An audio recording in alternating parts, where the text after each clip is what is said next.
নিজের মধ্যে শক্তিটাকে সঞ্চয় করো, নিজের মধ্যে বাউন্স ব্যাক করার মতো ক্ষমতাটাকে নিয়ে আসো যে মাধ্যমিক উচ্চ মাধ্যমিক যা হয়েছে হয়েছে, আমি নতুন ভাবে স্টার্ট করবো। শুধু মুখে ডায়লগবাজি করলে নয়, মানে আমি বলি না মাঝে মধ্যে প্যাসিভ মোটিভেশন না, নিজের মধ্যে থেকে ডিসিপ্লিনটা নিয়ে আসো। আমি আজকে বললাম বলে পড়াশোনা স্টার্ট করবো, কাল থেকে আবার ঘুমিয়ে ঘুমিয়ে শুয়ে শুয়ে কাজ চলছে, ওইগুলো নয়। নিজের মধ্যে আনো যে আমাকে নিজের জন্য কিছু করতে হবে, নিজের ফ্যামিলির জন্য কিছু করতে হবে। কারণ মনে রাখবে, তুমি যখন পড়াশোনা স্টার্ট করো, তোমার ফ্যামিলি প্রত্যেকটা মানুষ কিন্তু তোমার একদম পিছনে একটা আশা রেখে শুরু করে। এত টাকা খরচা করা, এত তোমার উপর মেহনত দেওয়া, তোমাকে দিয়ে কোনো কাজ করায় না, বাড়িতে সব কাজ বাবা মা নিজে থেকে করে। এগুলো কেন করে? কারণ চাই যে আমার ছেলেটা প্রতিষ্ঠিত হোক, আমার নাম উজ্জ্বল করুক। এই আমি আমার কথাই বলি, ডাক্তারি পরীক্ষা পাস করলাম, রাত্রি 12টার সময় রেজাল্ট দিয়েছে। বাবা মা মানে 3-4 দিন ধরে আমাদের রেজাল্ট দেবে, সেই টেনশনে আমি তোমাদের ক্লাসও নিই।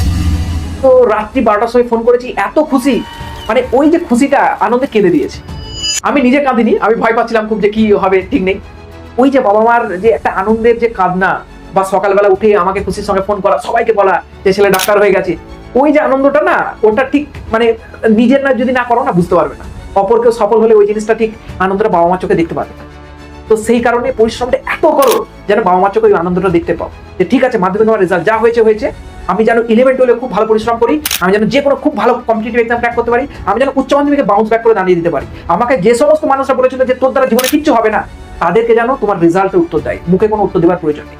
আমি যখন অ্যালেন কোটাতে কোচিং নিতে গেছিলাম, বহু মানুষ আমাকে কি বলেছিল জানো, যে ওর বুদ্ধি আছে নাকি, ও কি করতে গেছে, ঘুরতে গিয়েছে, ঘুরে চলে আসে। প্রথম বছর যখন পেলাম না, এই কথাটা শোরগোলটা আরো জোরে উঠলো যে আমরা কি বলেছিলাম, ও চান্স পাবে, ও ডাক্তার হতে পারবে।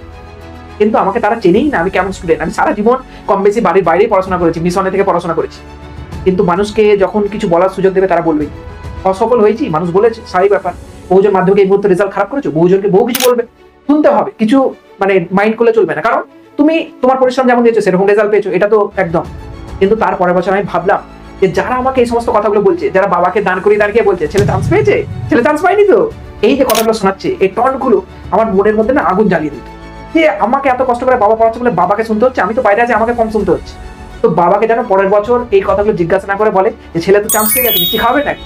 ঠিক এত পরিশ্রম করলাম, যখন নিট টাইম ক্র্যাক করলাম, ঠিক ওই লোকগুলোই সিমিলার লোক, তারা বাবাকে এসে বললো ছেলে তো ডাক্তার হয়ে গেল, মিষ্টি মিষ্টি খাওয়াও, চা খাওয়াও। বাবা কিছুই না, মুচকি হাসিটা কেটে যেত। বাবা ওই যে মুচকি হাসিটা দিত না, ওটা আমার পরিশ্রমের জন্যই দিতে দেবে। সুতরাং এমন পরিশ্রম করো, নিজে শুধু হাসলে হবে না, পরিবারের প্রত্যেকটা লোক যারা তোমাকে ঘৃণা করে, যারা তোমার পরিবারকে কথা শুনেছে, তাদেরকে যেন তোমার বাবা কিছু উত্তর দিতে হবে না, শুধু মুচকি হাসিটা দিয়ে যেন চলে যেতে পারে।